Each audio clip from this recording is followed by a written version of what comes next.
ನಮಸ್ಕಾರ, ಶುಭೋದಯ. ಬೆಳಗ್ಗೆ ಎದ್ದ ಕೂಡಲೇ ನನಗೆ ಒಂದು ದೊಡ್ಡ ಗ್ಲಾಸಲ್ಲಿ ಬಿಸಿ ನೀರು ಕುಡಿದ ಅಭ್ಯಾಸ. ಇದು ಆಲ್ಮೋಸ್ಟ್ ಒಂದು 10-15 ವರ್ಷದಿಂದ ನಾನು ಫಾಲೋ ಮಾಡ್ಕೊಂಡು ಬಂದಿದ್ದೀನಿ.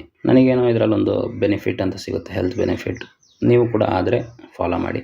ನೀರು ಕುಡಿದಾದ್ಮೇಲೆ ಮನೆಯಲ್ಲಿ ಅಪ್ಪ ಅಥವಾ ಅತ್ತೆ ಮನೆಯಲ್ಲಿದ್ದರೆ ಮಾವ ಈ ಬಾದಾಮಿ ಮತ್ತು ಕಡಲೆ, ದ್ರಾಕ್ಷಿ ಇದನ್ನೆಲ್ಲ ನೆನೆಸ್ತಾರೆ. ಸಮ್ಟೈಮ್ಸ್ ನಾನು ಮಾಡ್ತೀನಿ. ಸೊ ಇದು ಕೂಡ ಸ್ವಲ್ಪ ಖಾಲಿ ಹೊಟ್ಟೆಗೆ ನೀರು ಕುಡಿದಾದ್ಮೇಲೆ ತಿಂತೀನಿ. A few moments later. So ಬೆಳಿಗ್ಗೆ ತಿಂಡಿ ಆದ ಕೂಡಲೇ ಮೇಲ್ಗಡೆ ಟೆರೆಸಿಗೆ ಬರ್ತೇವೆ. ಬಿಕಾಸ್ ನಾವು ಮನೆ ಒಳಗೆ ಕೂತ್ಕೊಂಡು ಕೆಲಸ ಮಾಡೋ ಕಾರಣ ಸೂರ್ಯನ ಬಿಸಿಲು ಸಿಗೋದಿಲ್ಲ ಅಂತ ಟೆರೆಸಲ್ಲೇ ಒಂದು 10 ನಿಮಿಷ ಸೂರ್ಯನ ಬಿಸಿಲು ಸಿಕ್ಕಿದ ಮೇಲೆ ವಾಪಸ್ ನಮ್ಮ ಡೈಲಿ ಆಫೀಸ್ ವರ್ಕ್ ಸ್ಟಾರ್ಟ್ ಮಾಡೋದು. ಸೊ ನೋಡಿ, ನಮ್ಮ ಮನೆಯ ಟೆರೆಸಿಂದ ಈ ಥರ ವ್ಯೂವ್ಸ್ ಕಾಣಿಸುತ್ತೆ.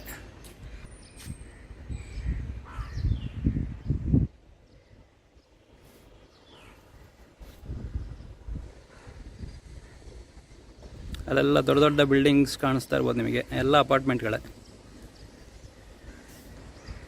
So Bengaluru city of lakes ಅಥವಾ ಗಾರ್ಡನ್ ಸಿಟಿಯಿಂದ ಸಿಟಿ ಆಫ್ ಅಪಾರ್ಟ್ಮೆಂಟ್ಸ್ ಆಗಿದೆ.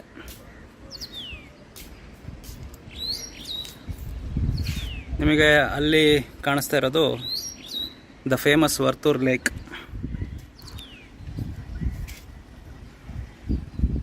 ತುಂಬ ದೊಡ್ಡ ಲೇಕ್, ರಿನೋವೇಟ್ ಮಾಡ್ತಾ ಇದ್ರು ಕೋವಿಡ್ ಟೈಮಲ್ಲಿ. ಇವಾಗ ಬೇರೆ ಏನು ಕೆಲಸಗಳು ಕಾಣ್ತಾ ಇಲ್ಲ ಆಗ್ತಾ ಇರೋದಲ್ಲಿ. ನಮಸ್ತೆ. ನಮಸ್ಕಾರ. ಇವತ್ತು ಸಂಡೇ, ಸೊ ಕ್ಲೀನಿಂಗ್ ಎಲ್ಲ ಕ್ಲೀನ್ ಮಾಡಿ ಮನೆ ಸ್ವಲ್ಪ ಚೆಂದ ಮಾಡು.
ಸೊ ನವರಾತ್ರಿ ಟೈಮಲ್ಲಿ ನಮ್ಮ ಅಪಾರ್ಟ್ಮೆಂಟಲ್ಲಿ ದಾಂಡಿಯಾ ನೈಟ್ಸ್ ಅಂತ ಆಡ್ತಾ ಇದ್ದಾರೆ. ಸೊ ಅದನ್ನು ನೋಡ್ಕೊಂಡು ಬರೋಣ ಬನ್ನಿ.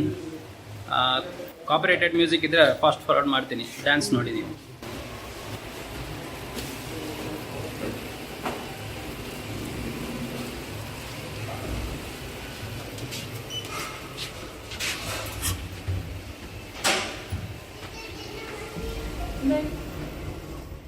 ಇದು ಬೇರೆ, ಇದೊಂದು ಕಳಿಂಗ ಯೂತ್ ಅಸೋಸಿಯೇಷನ್. ಆವಾಗಲೇ ಮನೇಲಿ ನಿತ್ಯ ಹಾಕುವ ಡ್ರೆಸ್ಸಲ್ಲಿ ಹೋಗಿದ್ದೆ. ಸೊ ಅಲ್ಲಿ ಹೋದ್ಮೇಲೆ ನನಗೆ ನಾಚಿಕೆ ಆಯಿತು. ಸೊ ವಾಪಸ್ ಮನೆಗೆ ಬಂದು ಡ್ರೆಸ್ ಚೇಂಜ್ ಮಾಡ್ಕೊಂಡು ಬಂದಿದ್ದೀನಿ. ಸೊ ನೋಡಿ, ನನ್ನ ಡ್ರೆಸ್ ಹೀಗಿದೆ. I hope this is enough. ಬನ್ನಿ ಹೋಗೋಣ. ದಾಂಡ್ಯಾ ನನಗಂತೂ ಬರೋದಿಲ್ಲ, ನೋಡೋಣ ಅವ್ರು ಹೇಗೆ ಮಾಡ್ತಾರೆ.